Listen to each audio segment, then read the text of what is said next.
Yo people, what's up? Welcome back to another Magic the Gathering video. So, I've been working on new commander decks and I decided to do kind of a cycle of decks, as I always tend to do if I build decks. I always try to make several decks that fit with each other.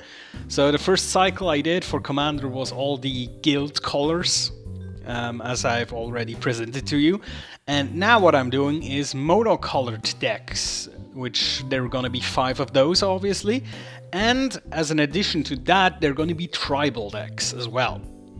So, I've set myself some limitations, because I like to do that, because it makes deck building a bit more interesting, for me at least.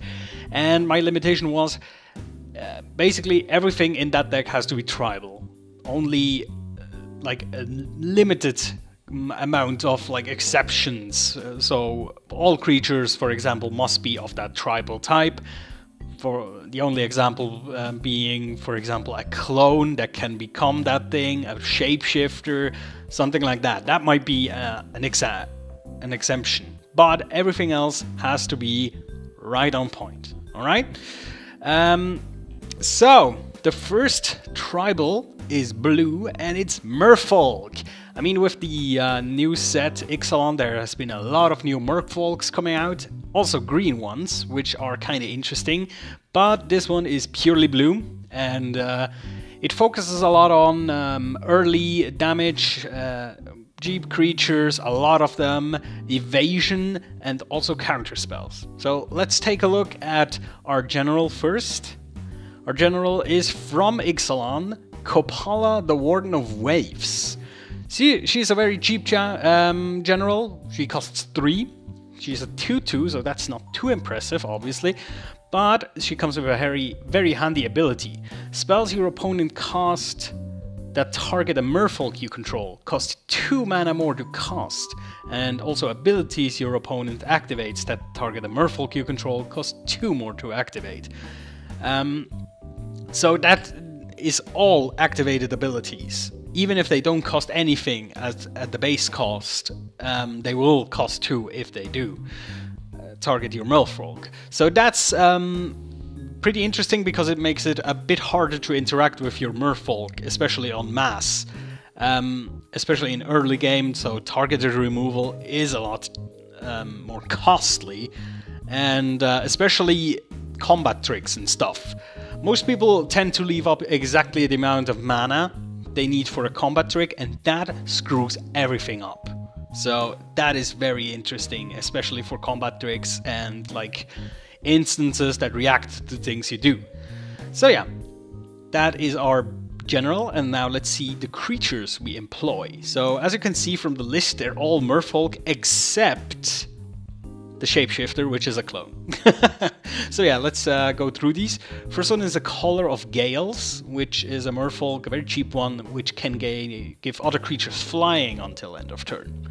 So there we go, evasion. That's what we need with this deck. We want to go through them with unblockable, want to go above them with flying, everything that goes.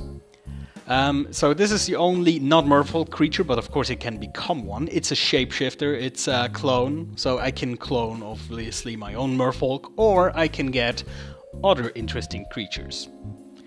Next up is a Coral Helm Commander. This is one of the cards with a level up mechanic. I don't think they will ever print these again, because they're so awkward to keep track of. You always have to keep a lot of counters around for these. Basically at level 1 or 0 rather, this thing is a 2/2 with nothing else, and if you level it up, it costs only 1 mana to level him up, which is kind of nice. You can give him flying, and at level 4 he will be a 4/4 flyer, which give other Merfolk +1/+1, which you control. So it buffs up everything you have at level 4, which is kind of easy to reach, especially in the commander format, if you get a lot of mana ramp. Next up is the Coral Helm Guide. It can make a creature unblockable for a turn, which again plays into our evasion strategy. Next up is the Cozy Trickster. Whenever an opponent shuffles his or her library, you may put a 1/1 counter on this thing.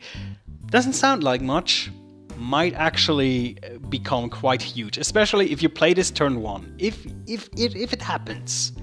I mean, there's fetch lands all over Commander. There is tutors.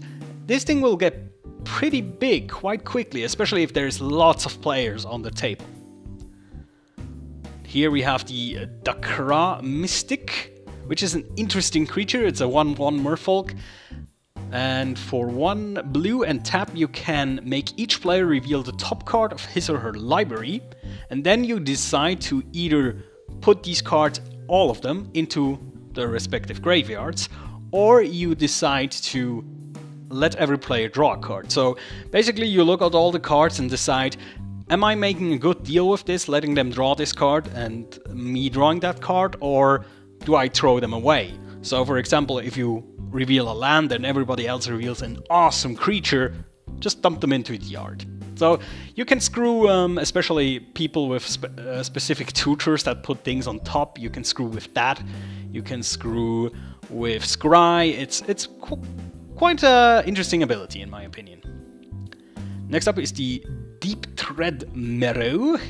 And for a blue he can gain Island Walk, which is also one of our evasion mechanics that we're gonna use here. The Enclave Cryptologist, another leveling card. This one is pretty cool because at level 1 to level 2 it allows you to, what is the correct word for this? Loot? I think it's loot, right? You draw a card and then discard a card. Or is loot the other way around? Discard and then draw. Not quite sure. Either way, you can do this. And as soon as you get the 3rd level counter on this, leveling costs 2 in this one, you can actually just top her to draw a card, which is pretty nice. The Enclave Elite, it has multi-kicker. At base stats, it's a 2/2 with Island Walk, but for each time it has been kicked, you put a 1/1 counter on it.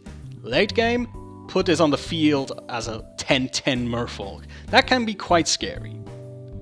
The Frostwind Invoker is a flying Merfolk. It's a 3/3, and for 8, again a mana sink, you can give each creature you control flying until end of turn. So again, evasion, evasion, evasion. The Harbinger of Tides. You may cast him as though he had flash if you pay 2 mana more, so then he costs 4. And when he enters the battlefield, you may return target tapped creature an opponent controls to its owner's hand. It's a little bouncy combat trick. I don't know. It's better than a generic no ability Merfolk, basically. Next up we have the Lull Mage Mentor. This plays into the other side of this deck, which is counterspells. Whenever a spell or an ability you control counters a spell, you may put a 1/1 blue Merfolk creature token onto the battlefield. And then you may tap 7 untapped Merfolk you control and counter a spell. So this is kind of interesting, especially if you're able to flat out your Merfolks early, you can get quite a lot of control.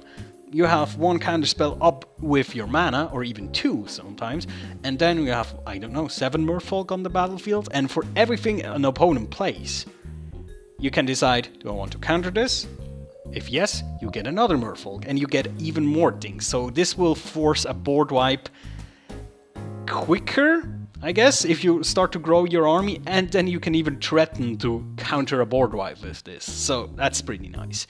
And spot removal on this is quite difficult because, again, Merfolk to tap Merfolk, counter the spot removal, and with Kapala it's even harder to actually get enough mana to remove this guy early enough.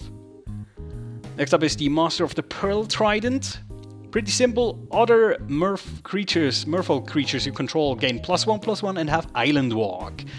So how will this work against opponents who don't have islands? Well, you'll see pretty soon actually.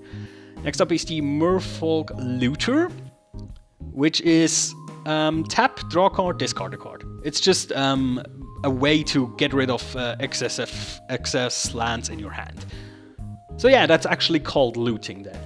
Oh yeah, the other way around, it's rummaging, right? Because it's the rummaging goblin and the looter. Right. So next up is the Merfolk Sky Scout. A 2/3 flying Merfolk, when he attacks or blocks, you may untap target permanent, which can become very interesting, especially with things like the Enclave Cryptologist or the Merfolk Looter, so you can draw cards and loot several times over and over. Merfolk Sovereign is up next. It's a lord kinda creature. It gives other Merfolk +1/+1, and you can tap her to make a Merfolk creature unblockable for the turn. So you can see all this evasion. You can go like wide with it and try to beat somebody down with it, or you can go for general damage, obviously. Next up is the Merfolk Thaumaturgist. Is that how you pronounce it? Thaumaturgist, I think, right? And this is an interesting ability. It's maybe not so much relevant, but I just find it interesting. He can switch a target creature's power and toughness. That sometimes can screw up things royally, especially for 08 walls or something like that. Here we have the Merfolk Wayfinder, again a flying Merfolk, and when it enters the battlefield, you reveal the top 3 cards of your library, you put all islands revealed this way into your hand, the rest on the bottom of your library. So this can get rid of islands if you get flooded. This is very nice, in my opinion. And sometimes it helps you getting that one extra land that you need for a critical spell to cast, stuff like that. The Merrowave, or the Merrowave Wave Breakers, there seem to be several of those. This is one of the cards that featured the untap symbol, which Wizard of the Coast obviously said they will never do again, because that's a broken thing and it leads to stupid endless combos. This one, not so much, as far as I know. It's very simple. You can pay 1 and a blue to untap him and give him flying until end of turn. So it's like a recurring flying. Every time you attack, you may untap it in the next turn and give it flying again. So that's pretty nice. The River Sneak, that's one from Ixalan as well. It can't be blocked, which is nice. And whenever another Merfolk enters the battlefield, it gets +1/+1 until end of turn. Simple. Scroll Thief, whenever it deals combat damage to a player, draw a card. This is one of the payoffs for all of our evasion, so we can get to draw cards over and over again. The Silvergill Dowser, it can make a creature get -X, -0 until end of turn, where X is the number of Merfolk or fairies you control.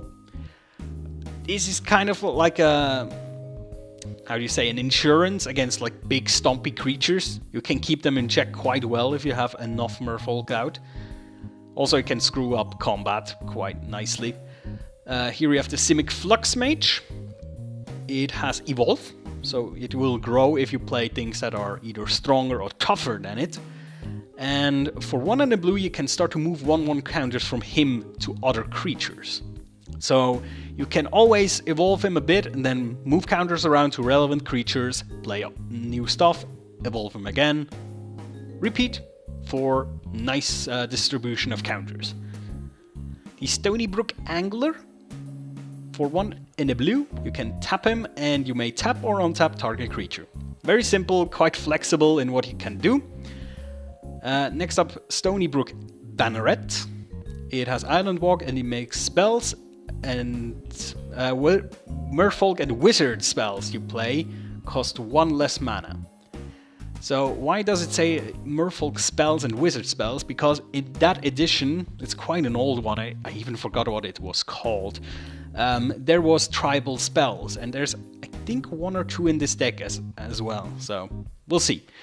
The Streambed Architect is one of our island makers, so to speak. It can either tap to get target Merfolk +1/+1 and Island Walk until end of turn, or it can tap to make a land become an island until end of turn. So this thing can enable our Island Walkers, or it can grant Island Walk if we have another source to make something an island, or if an opponent plays blue as well. Next up is the cool card named Talorand Sky Summoner. I think that's an awesome named card. Whenever I cast an instant or a sorcery spell, I will create a 2/2 blue Drake creature token. Technically speaking, they're not Merfolk, so they don't really fit, but he himself is a Merfolk, so that's fine in my opinion. So again, he creates more things that have evasion. It's quite annoying to deal with, and you're just gonna flood your opponent with this, which is the plan. Tempest Caller from Ixalan. This is actually a card that won myself the draft when I played with friends. This was pretty much my winning card in almost every game, because it's just a game ender. When he enters the battlefield, top all creatures target opponent controls. So just play him, rush somebody, kill him, if possible, obviously. Tada Adel, Acquisitor. She is a creature you could base a whole other commander deck around, because she has a quite an interesting ability. She has Island Walk, and whenever she deals combat damage to a player, you search that player's library for an artifact card and exile it. And then that player shuffles his or her library, and until end of turn you may play that artifact card. So this is interesting. So you can start to remove nasty artifacts that the opponents have. You can start removing their mana rocks. You can gain them for yourself, obviously. And I know there are decks you can hit quite interesting stuff with that. I think I know a guy who plays a Darksteel Colossus in his deck, the 10/10 Infect guy. If you can steal that with this, that's just genius. And if you don't have enough mana to play it, it's getting exiled. It's a win-win situation, no matter what happens for you. Here we have the Tide Shaper Mystic. This is another Island Walk enabler. You can tap it to make target land become the basic land type of your choice. So you can even... sometimes you can do some weird stuff with it. You can turn swamps into mountains, forests into islands, whatever you like. So it's a bit flexible, but most of the time it's going to be islands, obviously. The Umara Entangler. It is a prowess creature, so basically whenever I play a non-creature spells, she gets +1/+1 until end of turn. It's, yeah, better than a flavor text Merfolk. Let's just say it like that. The Wake Thrasher. Whenever a permanent you control becomes untapped, he gets +1/+1 until end of turn. This kind of functions, interestingly enough, with some of the other Merfolks that can tap and untap each other. So he can get quite big in a hurry if you don't watch out. Especially after big attacks, if you untap with everything, he gets like +7/+7 sometimes. So that's pretty badass. And note it says permanent. That means lands as well. Now imagine that commander game where you have 10 lands, 3 mana rocks, like 5 creatures. That's a lot of power. So he's quite nice. Obviously he can be removed quite easily, but Kopala helps with that. Last creature is the Windrider Patrol, a flying merfolk. Whenever he deals combat damage to a player, you scry 2. It's nice. And it's a 4/3. It's one of the biggest merfolks I actually have. Actually, it might be the biggest. It's definitely the biggest. And it costs 5, so it's a bit costly, but that's okay. Next up we have 19 instants. That's quite a lot, I think, but in this deck it's kind of necessary. First up we have the Aether Spouts. For each attacking creature, its owner puts it on top or bottom of his or her library. This can be used in 2 ways.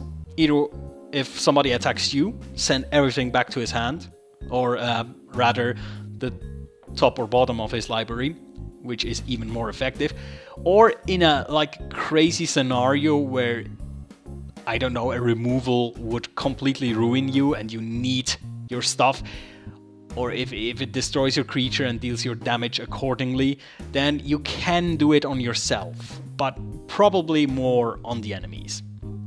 Blue Sun Senate, that's a late game mana sink, of course, and early game you can use it as well if you desperately need cards. So yeah, target player draws X cards and you shuffle it back into your library, which is nice. Cancel, one of our many counterspells.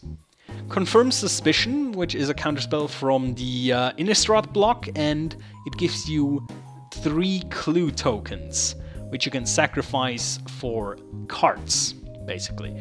So you pay 2, sacrifice it, and you draw a card. So that's nice. Deny a spell, get 3 cards out of it, basically. Cyclonic Rift. I don't play this card in other blue decks because I think it's quite ridiculous, actually, because it basically bounces everything well, not lands obviously, but it bounces everything, and you can do it at the end of an opponent's turn, before your turn. It's quite ridiculous, but since I don't have access to any other mass removal in solo blue, that's everything I get. So I play it in this one, I don't do in the other blue decks I have. So yeah. Desertion, another counterspell. If you counter an artifact or a creature, you may put that into play under your control. That's quite interesting, especially if somebody feels brave and plays like a huge Eldrazi or something like that. Then this is going to be very handy indeed. Dismiss, counter target spell, draw a card. So we have a lot of counter spells with additional effects you will find. Dissolve, counter target spell, scry. Then we have Fated Infatuation.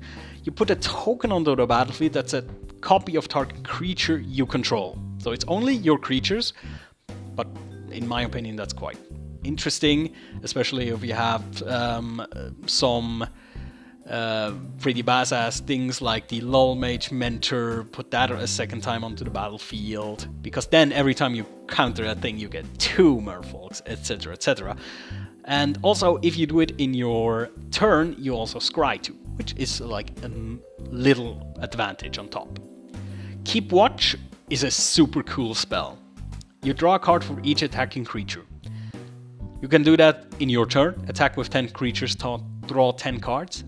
You can also do this if another guy attacks, not even you, but something completely different.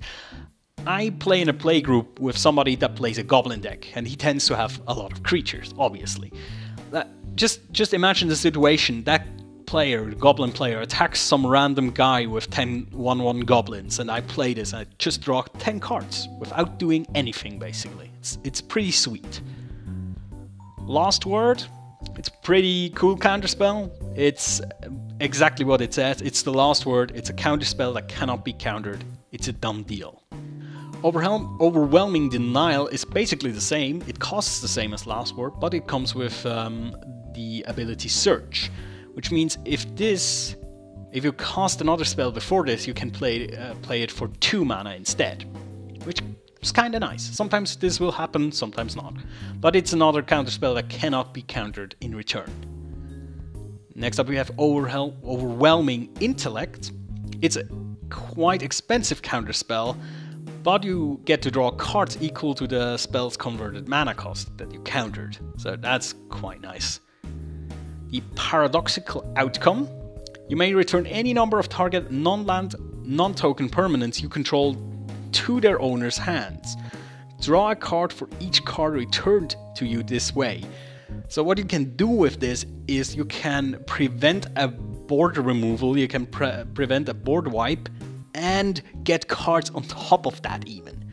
This is especially useful if somebody wants to destroy all your lands. If somebody plays an Armageddon or something, and you play this, you not only get to keep all your creatures, but also all your lands, and you get to draw cards on top of that.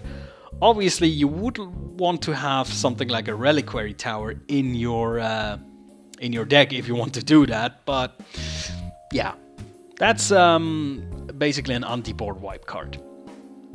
The Polymorphous Rush is an interesting win condition, or at least sometimes it is. So basically, you have to pay 1 in the blue more for each target you target with this thing beyond the first one. And what you do is you choose a creature on the battlefield, and any number of target creatures you control each become a copy of that creature until end of turn.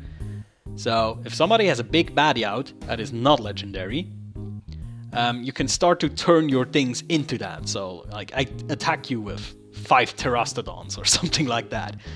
And of course with your guys you can give them Island Walk and stuff like that. It's quite hilarious actually. The Psychic Spiral. If you look at that card, you would think, why the fuck is that in here? What does it do here? And I sometimes have these things where I want to put alternative win conditions into decks, even though they probably shouldn't be there. And this is actually one of them. It's kind of a combo. So if you play this just like it is, you basically get your stuff from the graveyard back into your library, and you can mill somebody for a little bit. So that's the baseline. Later on there will be another spell, and then I will explain you the combo, but that is actually an alternative win condition. You can knock or an alternative kill, let's put it that way, because you can knock out a player like that. It's pretty fun. Rapid hybridization. It's, in my opinion, one of the premier blue removals. It's 1 blue, it's an instant, and it destroys a creature. And it can't be regenerated. The creature's controller, of course, gets a 3/3 green frog lizard, which is cool, but yeah, that's exactly what it is. It's removal for blue, which is very, very nice indeed. Rewind, one of the coolest counter spells that ever was, because you get to untap your lands. It's like a zero-sum game. Tap 4, counter, have 4 mana available again, for a last word, for example. And the last instant is from Ixalan again. It's Spell Swindle. You counter target spell and create X colorless treasure tokens, where X is the spell's converted mana cost. And treasure tokens obviously can be sacrificed for mana. So that's kind of interesting. We have the clues, we have the treasures. They actually can be combined with each other quite nicely. You can sacrifice treasures for clues, which is kind of interesting. Next up we have sorceries. We only have 4 sorceries, so keeping it quite low there. First up is Curse of the Swine, which is a removal for blue that can exile several creatures, and for each creature you exile, somebody gets a 2/2 green boar. So that is a super cool spell. Distant Memory? Oh no, Distant Melody, actually, is a super effective card draw spell. You choose a creature type and you draw a card for each permanent you control of that type. So Merfolk, draw 7 cards or something like that. It's pretty amazing in tribal decks, obviously. Recurring Insight. You draw cards equal to the number of cards in target opponent's hands, and it has a rebound, so you can do it twice. There will be games where somebody is going to draw a lot of cards, and with this you can benefit from that, which is kind of cool. And Tunnel Vision, here we go, that's the other card that I talked about. So why would I put Tunnel Vision in this thing? Obviously you can use it for several things. If you know your deck well enough, you sometimes can use Tunnel Vision in like a super emergency to get that specific card you need. And it's not the most optimal use, but you can do it. Other times you can let somebody else get their deck like reduced a bit. The coolest thing you can do though is the following. Obviously the most interesting thing you could do with this is if an opponent scries and puts something on the bottom of his library and you know what it is, Tunnel Vision will fuck him over, obviously. But that's not very reliable. What is reliable, on the other hand, is using Scry on your own deck, putting a card on the bottom, Tunnel Visioning it, and then Psychic Spiral. Because then you will get your whole deck that you just Tunnel Visioned back into your library. And then you make somebody discard that or mill that many cards. And in most of the time, that will mean they're decked. They're just decked, they can't do anything about that. So yeah, it's kind of an interesting, weird combo, but I saw this and I thought I need to put this in this deck because it's fun. If somebody gets killed by that, I'll be laughing for days, I guarantee you that. Next we have the artifacts. There's 3. There could be a lot more, but I only have these 3, so there we go. First off is Stoneforge Masterwork, which is one of the ways I can get a lot of general damage onto somebody. Equipped creature gets +1/+1 for each other creature you control that shares a creature type with it. Pump this onto Kapala, swing. That's basically what it is. The Thought Vessel, because maximum hand size is a dick in this deck, so that's a thing I need. And the Vanquish's Banner, also from Ixalan. It kind of functions like a, what was this called? A coat of arms, I guess? But it's a bit more targeted, I suppose. With this, you choose a creature type when it comes into play, and then creatures you control of this type get +1/+1. It's not as volatile as a coat of arms, but it's kind of cool. And whenever you cast a creature spell of the chosen type, you draw a card. So with this, you get to reload your Merfolks like crazy. And you can dump them out really, really quickly and get more cards. It's super effective. And here we have 6 enchantments to round out our deck. Corrupted Conscience. It's a control spell, basically. You enchant a creature, then you control that creature. But there is a catch, or an addition to it. The enchanted creature also has Infect. So, as anybody knows, Infect royally fucks over people in Commander, regularly. I mean, there's that black instant for 1 that can give creatures a creature Infect, and that regularly kills people out of nowhere. Because if somebody attacks you for 9 damage, you can play that spell and he's dead. Like instantly. And this is kind of on the same level, but a bit more slower, a bit more controlled. So if somebody plays something big, I don't know, a 10/10 Trampler, get this, you basically eliminate him if he can't do anything about it. So this can really, really kill people if they don't watch out what they're doing. Deep Root Waters from Ixalan, again. Whenever you cast a Merfolk spell, you get a 1/1 blue Merfolk creature token onto the battlefield with Hexproof. That's even better, because with that, it's even harder to interact with your Merfolk, and again, with the Lull Mage, for example. You counter stuff, you get Merfolk, you play stuff, you get Merfolk. It's really an amassing of forces you do. Freed from the Real. I put this in here. I really have to see how effective it is, but I think I have a lot of creatures that benefit from cheap tapping and untapping. So I don't know, put this on the looter or the one that draws me a card and just do it over and over and over again. I can draw like 7 cards in a turn with this thing. So I have to see really how effective it will be, but I think it's kind of cool. Also, you can put it on opponent's creatures, pretty sure, and tap them all the time if you want to. So that's cool. Seize Claim, a cheap way to create an island on an opponent's side of the field. Also can screw with people's mana base sometimes, so sweet. Spreading Seas is exactly the same thing, but you also draw a card if you play it, so that's cool. And the Sunken City. So this is a super old card. It comes with an upkeep, which means you have to pay every turn you have this in play. It's not a cumulative upkeep, so that's good, but each turn you have to pay 2 blue or destroy this thing. But as long as it's in the game, all blue creatures get +1/+1. So you have to be careful with that. It says all blue creatures, not your blue creatures, all of them. So that's why you can technically let it go under if somebody out-creatures you in blue, which is probably not going to happen, but who knows, right? And last but not least, we have lands. There's not a lot of them. I have to put some more in. This is still like a work in progress. Because, for example, there's a Reliquary Tower that is missing from here. But we have the Ghost Quarters to destroy lands. If there are problematic lands, that's our way to get rid of them, because we cannot counter lands, obviously. Halimar Depths allows us to look at the top 3 cards of the library, put them back in any order. So that's kind of deck augmentation, which is cool. Rogue's Passage for evasion, obviously.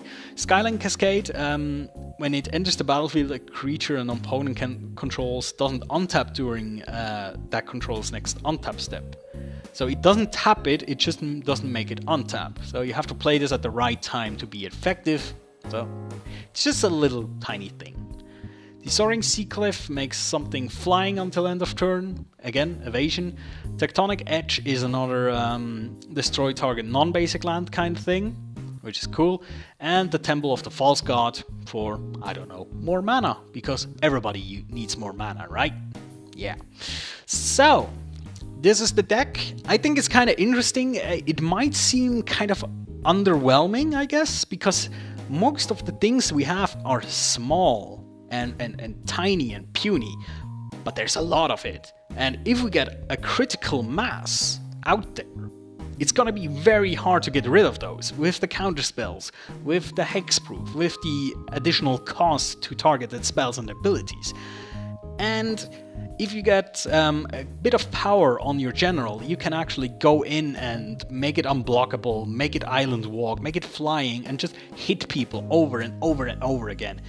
And that's kind of what I'm trying to do with this deck. I'm not sure it will succeed. I haven't tried it yet, I have to say. But I think it can work. This deck might struggle against...